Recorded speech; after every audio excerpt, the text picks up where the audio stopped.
Hello നമസ്കാരം. ഇന്ന് നമ്മുടെ ഫസ്റ്റത്തെ നോമ്പ് തുറയുടെ വിശേഷമാണ്. അപ്പം നോമ്പ് പിടിക്കുന്ന കാര്യങ്ങൾ ഞാൻ നിങ്ങളോട് പറഞ്ഞിട്ടുണ്ടായിരുന്നു. അപ്പം നോമ്പ് തുറക്കുന്ന കാര്യവും കൂടി പറയാമെന്ന് വിചാരിച്ചു.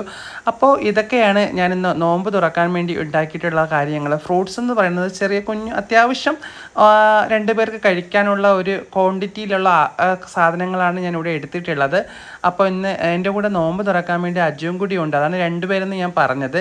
പിന്നെ നോമ്പ് കഞ്ഞി വെച്ചിട്ടുണ്ടായിരുന്നു. എനിക്കറിയാവുന്ന രീതിയിൽ ഞാൻ നോമ്പ് കഞ്ഞി വെച്ചിട്ടുണ്ട്. നോമ്പ് കഞ്ഞിയുടെ നെസ്റ്റോളജി എന്ന് വെച്ച് പറഞ്ഞു കഴിഞ്ഞാൽ പണ്ട് വീട്ടിലൊക്കെ നോമ്പ് പിടിക്കുന്ന സമയത്ത് ഉമ്മായൊക്കെ പള്ളിയിൽ പോയി വാങ്ങിച്ചിട്ട് വരുമ്പോൾ ആ ഒരു നോമ്പ് കഞ്ഞിക്ക് ഒരു പ്രത്യേക ഒരു ടേസ്റ്റും ഒക്കെ ഉണ്ടായിട്ടുണ്ട്. പക്ഷേ അത്ര എനിക്ക് ഉണ്ടാക്കാൻ പറ്റിയില്ല എങ്കിലും അതിൻ്റെ ഒരു ഏകദേശം രീതിയിലൊക്കെ എനിക്ക് പറ്റുന്ന രീതിയിലൊക്കെ ഞാൻ നോമ്പ് കഞ്ഞി ഉണ്ടാക്കിയിട്ടുണ്ട്.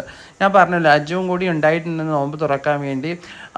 അങ്ങനെ ഫസ്റ്റത്തെ നോമ്പ് തുറയാണ്. അത്യാവശ്യം പിന്നെ ഓഫീസിലൊക്കെ ഞാൻ പോയിട്ട് വന്നതിന് ശേഷമാണ് ഇത് കാര്യങ്ങളൊക്കെ ഞാൻ ഉണ്ടാക്കിയിട്ടുണ്ടായിരുന്നത്.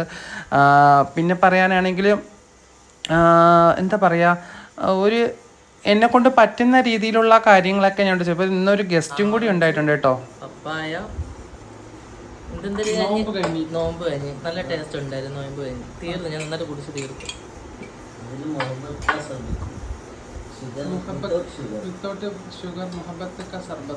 ഇതാരുണ്ടാക്കിയത്?